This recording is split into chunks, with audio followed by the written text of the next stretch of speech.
दोस्तों, हमारे देश के प्रधानमंत्री नरेंद्र मोदी ने लोकसभा में वंदे मातरम के 150 साल पूरे होने पर चर्चा की शुरुआत की। कांग्रेस पर यानी विपक्ष पर कई तरह के सवाल भी उठाए और इसी बीच उनको नेहरू भी याद आ गए।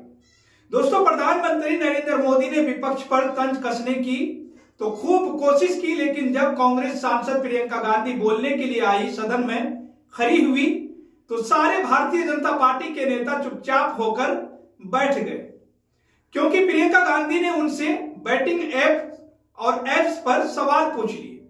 ये सवाल संसद में गूंजते ही सारे भारतीय जनता पार्टी वालों की बोलती भी बंद हो गई। फिर कोई इस पर जवाब नहीं दे पाया, क्योंकि इन मुद्दों को सदन से गायब किया जा रहा है।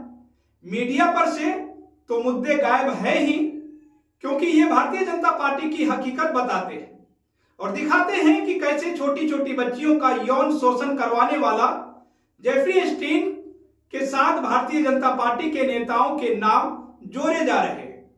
दोस्तों, प्रधानमंत्री नरेंद्र मोदी के करीबी उनके साथी हिरण जोशी का रातों रात इस्तीफा हो जाता है, क्योंकि वह पीएमओ कार्यालय से बैटिंग ऐप चलवा रहे थे। ये आरोप लगे हैं। ये सब मुद्दे सदन से गायब रहे, लेकिन नेहरू पर प्रधानमंत्री नरेंद्र मोदी जरूर बोल गए। दरअसल दोस्तों, संसद का शीतकालीन सत्र चल रहा है और इसी बीच प्रधानमंत्री नरेंद्र मोदी संसद में पहुंचे और उन्होंने कांग्रेस पर वंदे मातरम गाने के बहाने तुष्टीकरण का आरोप भी लगा दिया। उन्होंने 1 घंटे की स्पीच में कहा, वंदे मातरम अंग्रेजों को करारा जवाब था। यह नारा आज भी प्रेरणा दे रहा है। आजादी के समय महात्मा गांधी को भी यह पसंद था। यह गीत नेशनल एंथम के रूप में दिखाता था। उनके लिए इस गीत की ताकत बड़ी थी। फिर पिछले दशकों में इसके साथ बहुत अन्याय क्यों हुआ? दोस्तों, वंदे मातरम के साथ विश्वासघात क्यों हो गया? वो कौन सी ताकत थी जिसकी इच्छा पूज्य बापू की भावनाओं को भी भारी पड़ गई? दोस्तों, प्रधानमंत्री नरेंद्र मोदी ने संसद में ये सब बातें तो बोल दी, लेकिन प्रियंका गांधी के सवालों का जवाब वो भी नहीं दे पाई, क्योंकि इसी दौरान कांग्रेस सांसद जो हैं प्रियंका गांधी, वो सदन में कहती हैं, जो पीएमओ में हो रहा है उसकी बातें, उनकी चर्चाएं करो। इन मुद्दों पर चर्चा क्यों नहीं हो रही है?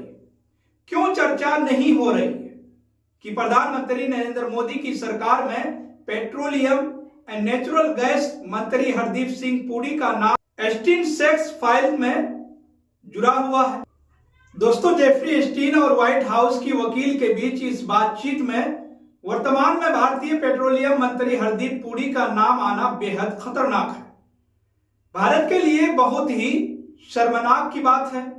दोस्तों, अमेरिका में जेफरी एस्टीन किस कदर बदनाम है, क्या क्या उन्होंने किया है, ये बताने की आपको जरूरत नहीं है। आप बखूबी जानते होंगे। जेल में मौत हुई जेफरी एस्टीन के पास एक आइलैंड था, जहां अमेरिका के बड़े नेता और उद्योगपतियों के ऐशगाह यानी अय्याशी का जगह बन गया था। वो कम उम्र की लड़कियां लड़के वहां पर उपलब्ध कराए जाते थे। अभी उससे जुड़ी फाइल सार्वजनिक करने की मांग भी हो रही है और इसमें हरदीप पुरी का नाम आता है। दोस्तों, जेफरी एस्टीन छोटी लड़कियों के सप्लाई करता था और बड़े बड़े पैसे वाले लोग उनका यौन शोषण करते थे। नाबालिगों की तस्करी में शामिल व्यक्ति से संबंध होना बेहद गंभीर मामला है और इससे भारत के नेताओं का नाम इसमें आ जाना कितने बड़े सवाल खड़े करता है। लेकिन इन सवालों पर कोई बात नहीं करवा रहा है, ना कोई मीडिया इस पर खबर छाप रहा है और ना ही कहीं पर बहस हो रही है। कोई भारतीय जनता पार्टी के नेता इस पर जवाब नहीं दे रहा है, क्योंकि जब ये सवाल पूछे जाते हैं तो प्रधानमंत्री नरेंद्र मोदी जवाब नहीं दे पाते। उन्होंने इस पर तो कुछ नहीं कहा। क्यों नहीं कहा? क्योंकि खुद के मंत्री हैं हरदीप पुरी। विपक्ष का नेता का नाम होता तो यही प्रधानमंत्री भाषण देते देते शायद नहीं थकते, ना ही गोदी मीडिया डिबेट करते करते थकता। लेकिन अब नाम आ गया है खुद के मंत्री का, भारतीय जनता पार्टी के मंत्री का, तो हर तरफ सन्नाटा पसरा हुआ है। दोस्तों, जेफरी एस्टीन के अलावा प्रियंका गांधी ने बैटिंग ऐप की भी बात की, क्योंकि लाखों रुपए का सूट और वॉच पहनकर खुद को फकीर बताने वाले अपने पीएम साहब के सबसे बड़े अफसर रहे हिरण जोशी पर बहुत ही गंभीर आरोप लग रहे हैं। दोस्तों, पीएमओ कार्यालय में बतौर ओएसडी तैनात ये अफसर बैटिंग ऐप चलवा रहे थे। विदेशों में गुपचुप तरीके से इसके लिए मुलाकातें हो रही थी और सबसे खास बात ये रही कि हिरण जोशी को चुपके से हटा भी दिया गया। अब दोस्तों, जैसे ही खबर सामने आई, भयंकर तरीके से हंगामा मचा हुआ है। सोशल मीडिया से लेकर सदन तक थरूर इस पर सवाल उठा रहे हैं।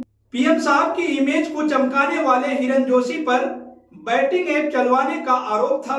बहुत कम सुर्खियों में रहने के बावजूद इसको पीएम साहब का अमित शाह के बाद दूसरे सबसे मजबूत सिपाही बताया जा रहा था। अब दोस्तों, हिरण जोशी पीएमओ में विशेष कार्य अधिकारी यानी कि ओएसडी के पद पर तैनात रहे। मजेदार बात तो अब ये रही कि हिरण जोशी ना तो प्रशासनिक अधिकारी हैं और ना ही कोई राजनेता। दोस्तों, हिरण जोशी भारत सरकार पीएमए में ही नहीं बल्कि पूरे भारत सरकार में सबसे शक्तिशाली व्यक्ति भी माने जाते थे। प्रधानमंत्री नरेंद्र मोदी का पूरा मीडिया मैनेजमेंट इनके ही हाथों में है। अब दोस्तों, सोशल मीडिया पर पीएम मोदी के विषय में क्या दिखाया जाता है, क्या पढ़ाया जाएगा, ये सब प्रधानमंत्री नरेंद्र मोदी के सोशल मीडिया अकाउंट में क्या लिखा जाएगा, ये पूरा काम हिरण जोशी के नेतृत्व में ही आता है। और 300 लोगों से ज्यादा की इनकी टीम भी है।